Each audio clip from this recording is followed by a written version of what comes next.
Venezuela is in a state of turmoil, and it gets worse as the days go on. Can this ever be resolved? You came here for the truth, so let me unveil that for you.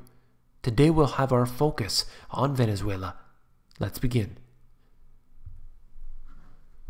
Patricia Leah says that she spent around 20 minutes in line at the ATM this morning to get a max of 5,000 bolivars. That's about 5 cents. You can see what she's holding. 5 bills, each 1,000 bolivars. And that equates to just 5 cents. No wonder the people are in such a state of panic and disarray. Think about this. You as an individual, you've been spending all your money. There's only so much you could have taken out of the bank at one point. A wheelbarrow or two of cash in your home. If there's anything left in the bank, well, you would go and take it out as time goes on. But if they're limiting the amount you can take out to 5,000 bolivars, which at one point in time, not that long ago, was probably a lot of money. But it's not today. So they're restricted. So they can't get money out. So they can't buy the things that they need. So they go to line up in these long lineups for 2 hours to get a stick of bread, and they're suffering. The currency is completely devalued, and this is what people don't understand about the financial system. They say, I don't want to learn about this stuff. I don't want to know about the financial system. I just want to work my 9-to-5 job. I want to come home. I want to eat dinner, and I want to watch television. And that's it. That's all they want. But they don't understand that these people thought the same thing.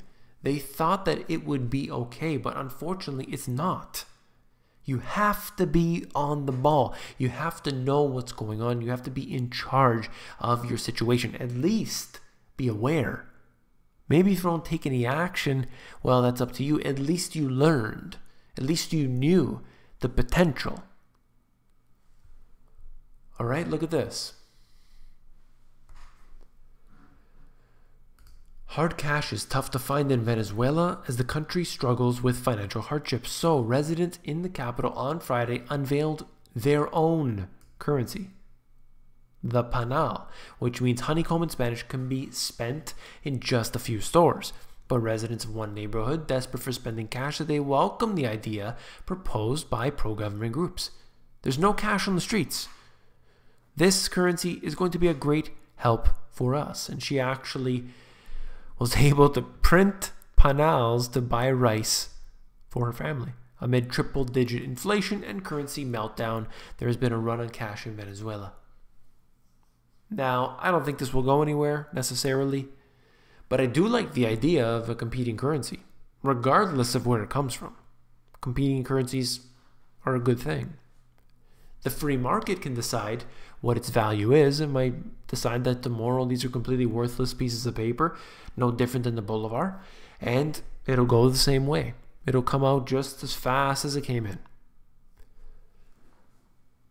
But again, I want to make my point that I made just earlier, that you need to be on top of this. It's so important, and people are becoming so complacent more now than ever before.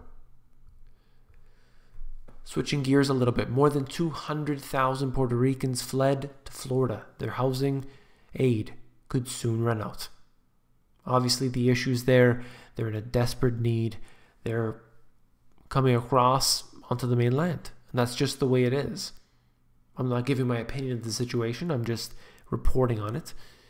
And unfortunately, these individuals have been suffering. And that's not a good thing. When you look at the devastation that has been caused, it could be a natural event or it could be a financial one that is contrived by a group of elite that decide what the value of your currency will be today. And that's why if you are in debt, they own you. If you're a country that's in debt, they own you as that country. You know who controls all of this? It's not your politicians. It's not the people you see on TV. It's those behind the curtain, lurking in the shadows. They are the ones responsible for all of this. Switching gears again quickly, the federal government, we're talking about the US government here, owns or leases 5,000 bathrooms, occupying nearly 1.7 million square feet of government, 1.9 billion feet of total office space. They control 16,000 parking lots and garages, 1,500 prisons, 17,000 warehouses, 766 hospitals, 2,400 schools. That's according to the General Services Administration. And they basically said, all of this stuff here, all of it, the government owns it all.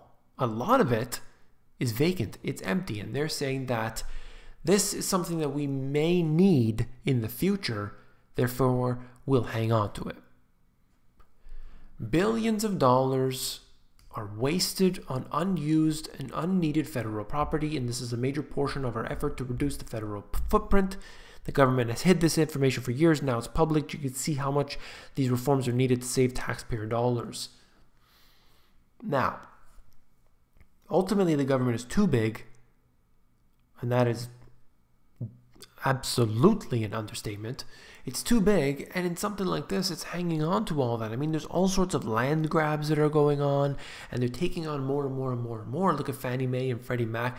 They should be getting out of all these businesses and staying out of everybody's business. Stay out of it. If something has to crash and fall down to a value of 10% of what it was before, and some people get hurt because of that, we have to stand back, let it happen, and let the market decide what its real value should be. If an investor wants to come in and buy up that land or buy something, then let it happen. But don't let it happen as a Warren Buffett coming in to save the day, or you have no bid contracts on certain things. No.